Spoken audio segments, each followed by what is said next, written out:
He bounded over the gap and landed perfectly in the adjacent rooftop. She won't dare follow me, he thought. There's no way she'd make the jump. There's no way I could have without this suit. Adam kept running. He was halfway across the roof when a frightened shriek made him turn around.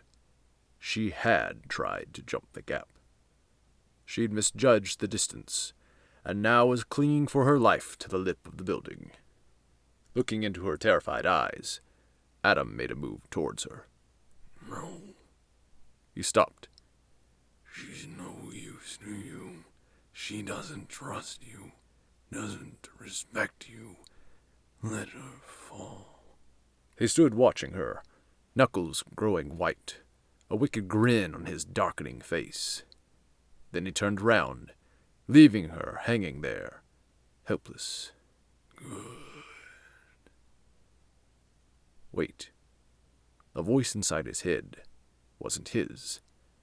What was he doing?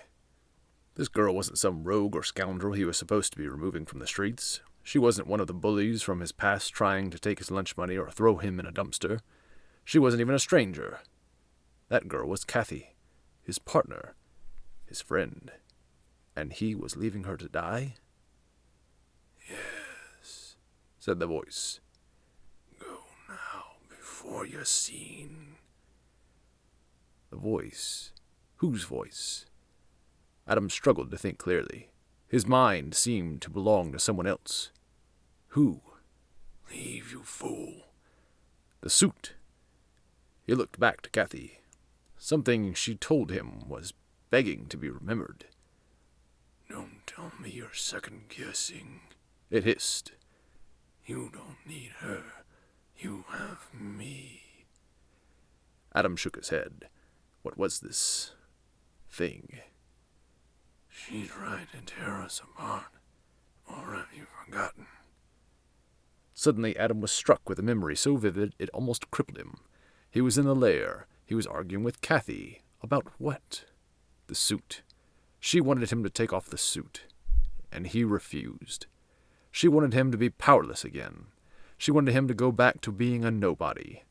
He turned to leave, and she attacked him. Adam shook his head. No, that wasn't what happened. She hadn't attacked him at all.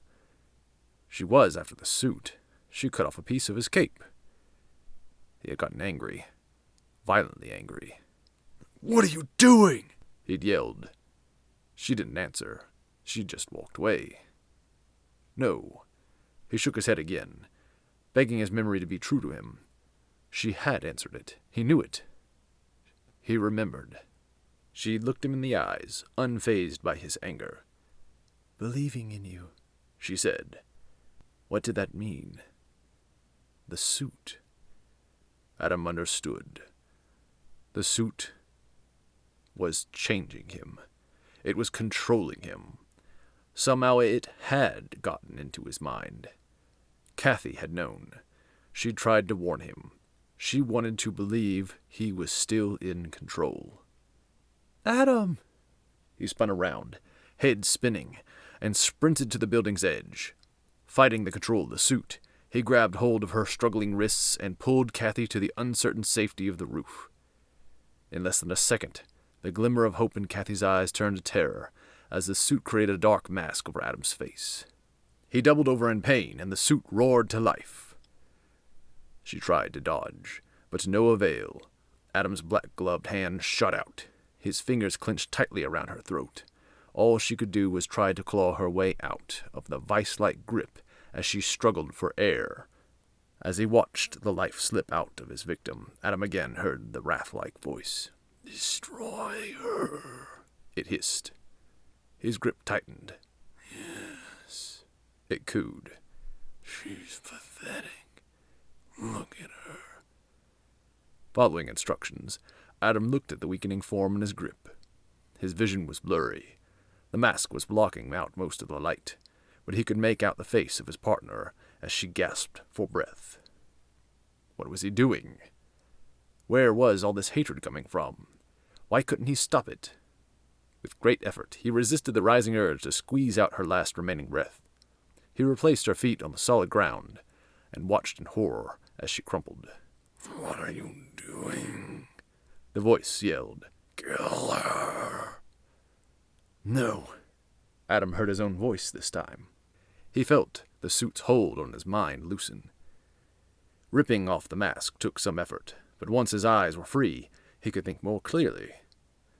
The suit's influence was still inside him, but now there was a key difference. Now he was aware of it. Stupid boy. Now he knew the voice. Ulfric. Kathy had been right all along. This suit was his design. This was his plan, Adam thought. He wanted the suit to control me.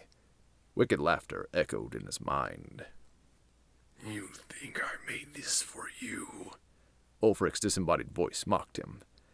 You think I would go through all that trouble of designing such a magnificent suit and throw it away on a worm like you? The memory of finding the suit came stampeding back. Adam was in the mad scientist lab. He'd been looking for something. A guard had startled him and he'd hidden in the closet. The suit was attached to him when he came out. You see, Ulfric said. It was purely accidental. But once I realized I could control you, well, you get the idea, don't you? Ulfric's myrrh shivered through Adam's mind, making him sick. I lift a hand when I can have my enemy destroy himself, He continued. Now, finish what you started, and my revenge. And then Adam remembered. Ulfric was dead. You're not alive. Yes, but I live on in the suit. Now, finish what you started, Shadow, and kill the brat. Adam looked at Kathy. She was back on her feet, but still unsteady. He made a decision to run. As long as Ulfric's suit was on him, she was safer alone. He turned to leave, but Kathy was quicker than he'd expected. She was next to him in an instant. Something in her hand glinted in the moonlight and caught his eye. A syringe. What it was filled with, Adam didn't know. Only one thing was clear. It was meant for the suit.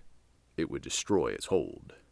The suit must have known it, too, because upon seeing the needle it struck out, using Adam as its weapon.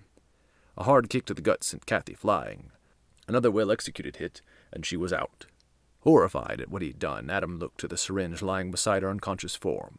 He reached for it, but the suit constricted. It sent searing pain through his veins and went to crush his ribs. He dropped to his knees. Ulfric's voice jeered. All things come to an end, hero. This is yours. The glove on his hand began writhing, forming a new snake-like shape. A monstrous face appeared. The creature snarled, fangs protruding. It lunged. Adam dodged. But the creature simply reformed in a different location. He was in a losing battle.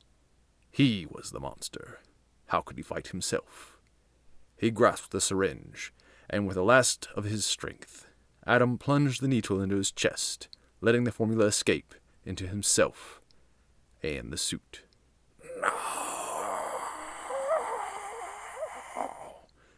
It wailed as the liquid spread through its dark masses.